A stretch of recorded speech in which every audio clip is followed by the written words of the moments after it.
Muslims believe that Islam is the final revelation from God following on from the Bible, or the Torah and the Gospel more specifically, although they also seem to hold other parts of the Old Testament in some regard alongside the Torah, since they'll appeal to books like Isaiah as foretelling Muhammad. It doesn't, but that's a story for another time. No matter which way you slice it, though, there are divine revelations that Islam claims to be a continuation of, but which contradict Islam.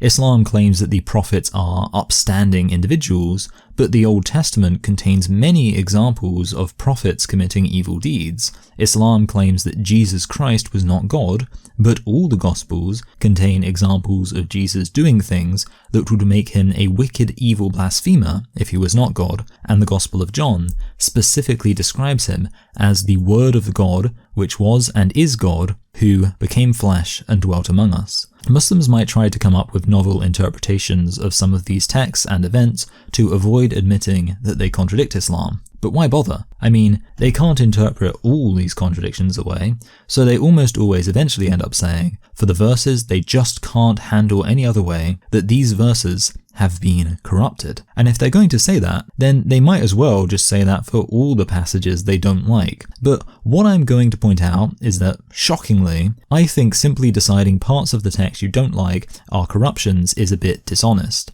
The issue for Islam is that what you would want as a Muslim is for there to be two methods that would give you quite similar results. The first method is the method we've just mentioned, that you start with the assumption Islam is true, and from that conclude that all the passages that contradict Islam must therefore be corrupted. Now, the second method is what would give Islam any credibility at all if it produced the same results, which is to look at the Bible from a neutral, skeptical perspective and see what passages and verses, based on an objective reading of the text, look like they would most obviously have been corrupted. If in doing this, you come up with roughly the same conclusions, then that would be really good news for Islam. It would show that Muslims aren't just selectively deciding verses are corrupt because they contradict a conclusion they want to reach, but that actually Islam makes sense because it corrects the part of the Bible that everybody can agree are suspicious. On the contrary, most passages that are regarded with suspicion don't help Muslims at all. Many scholars doubt that the nativity account of Jesus' birth is accurate, while most of them think that the account of his death is broadly accurate. This is for the obvious reason that his death is attested in all accounts of his life, and was the more recent event that happened when he already had a large number of followers to witness it. Very few people witnessed Jesus' birth. However, Muslims broadly affirm the biblical account of Jesus' birth and reject the biblical account of Jesus' death, which is the exact opposite of what an objective scholarly look at the Bible should lead to. More generally, the books and passages that scholars regard with suspicion seem to just be arbitrary from the perspective of Islam. For example, many scholars regard Daniel with suspicion, but that's irrelevant to Islam. Even passages that are relevant to Islamic disagreement with Christianity often don't really show biblical corruption. For example, there is a big controversy over the inclusion of the phrase, "and these three are one," with reference to the three persons of the Trinity in 1 John 5:8. The issue is, if this is a corruption, then it doesn't show that the Bible is corrupt, because this is omitted from most contemporary Bible translations because it's not found in some early manuscripts. If this is Islam's smoking gun, then it doesn't make any sense, because it's a smoking gun that proves not that Christians desperately sought to corrupt the text, but actually quite readily acknowledged a suspected corruption and altered the text to bring it back in keeping with the original.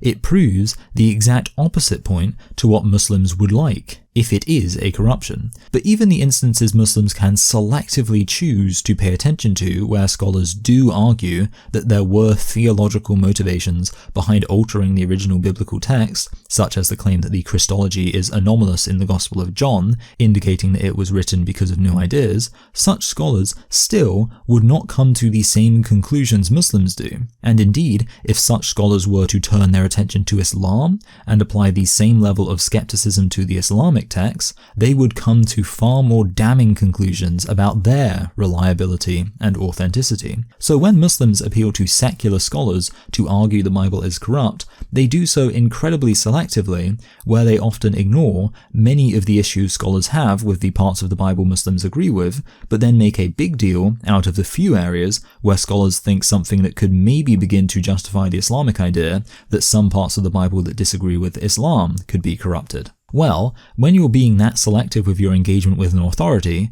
you're not actually taking it as any sort of authority at all, which makes it functionally worthless to your argument. Now that's most of what I wanted to say about the evidence for biblical corruption. For the record, I don't believe the Bible is in any sense corrupt, but this is just to say, if we are to say the Bible is corrupt, we have to look at the evidence for that. And that evidence doesn't line up with the Islamic idea that the Bible is corrupt in any way that specifically validates Islam as a correction of that corruption. Imagine somebody is put on trial for murder. The prosecution lays out a whole case about who committed the murder, that a knife was used as a murder weapon, and the motive they had. Now, you might say that this person is not guilty at all. You might say that they're very much guilty. But what Muslims do is equivalent to taking the prosecution's case and arguing this shows that a knife was used as a weapon in a completely different murder, because they reject all the prosecution's arguments about every other aspect of the case, the victim, the culprit, and the motive. Speaking of motive, the other issue here is that the ways in which the Bible disagrees with Islam don't really make sense as attributable to corruption. Take the Old Testament and the main area of disagreement between it and Islam, the idea that the prophets were not, in fact, extremely virtuous people. The issue here is that one of the main sins amongst humans is pride. The Bible does a good job keeping this pride in check by focusing how even the best mortal humans can commit tremendous sins.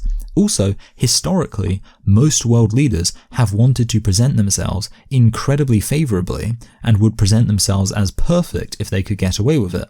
With this said, if human beings and especially earthly authorities wanted to corrupt a religious book, it would make far more sense for them to corrupt the book such that earthly authorities, whether human prophets or kings, are consistently and reliably virtuous.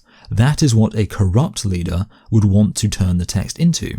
Muhammad was a human who claimed to be a prophet, and he just so happened to get a revelation that told him that in fact human prophets are not morally corrupt and to be regarded with suspicion, but instead are wonderful patterns of conduct to whom everyone should look up. And then of course he used this idea to elevate himself and became very powerful as an earthly leader off the back of his claim that he was the morally upright pattern of conduct for all humanity. Look at this objectively and seriously tell me with a straight face this doesn't sound like corruption, because I'll tell you with the most sincerity that here's what doesn't sound like corruption to me. God is perfectly holy and human beings will always fall short. So we have a book in the Bible that shows us the worst of how corrupt human beings can be to remind us to put our trust in God rather than an earthly authority. How can anybody argue that sentiment could be the result of human corruption from earthly authorities? In short, we should expect to see corruption from earthly human authorities elevating earthly human authorities. This is what we see with Islam, but it's the opposite to what we see with the Bible. Muslims might say that this was put there because it justifies rebelling against earthly authorities by presenting them as flawed, and rebelling against earthly authorities could bring about sin. That's true, but what also brings about sin is earthly authorities behaving corruptly. In fact, that far more often brings about sin. Also, if somebody takes the Bible seriously enough to take its general cynicism around the morality of earthly authorities seriously, then it's likely that person takes the Bible seriously enough to follow its other religious edicts anyway, without need for earthly authority. So it makes no sense to say that this was intended to present kings and prophets as morally flawed so people would feel free from earthly authority and thus free to sin, because the source of a standard for righteousness isn't human authority, but divine authority. And indeed, the only way you could undermine and undercut that authority is to take a book that appears to display that authoritative command and start claiming without good reason that this book is corrupt. If the Bible tells me the difference between right and wrong, and it tells me that even earthly authorities often fail to tell the difference between right and wrong, then it seems that this is not a corruption from earthly authorities, but an authentic text from God that stands in judgment over earthly authorities. And that's the final point. Some might claim that this presents earthly authorities as morally flawed in order to establish that as a standard so that people expect earthly authorities to be flawed and aren't so mad about it. However, while the Bible does present earthly authorities being flawed to be quite typical, it by no means ever acquits earthly authorities on this account and quite strongly punishes them in actual fact. Anyway, that's the end of part 1 of this video because I've had to split it into 2 parts. Join me next week where I explore the claim that the Catholic Church corrupted the Bible, the devil corrupted the Bible, and then consider the possibility that maybe it is in fact the Muslims who are corrupting the Bible by refusing to accept what it's actually saying.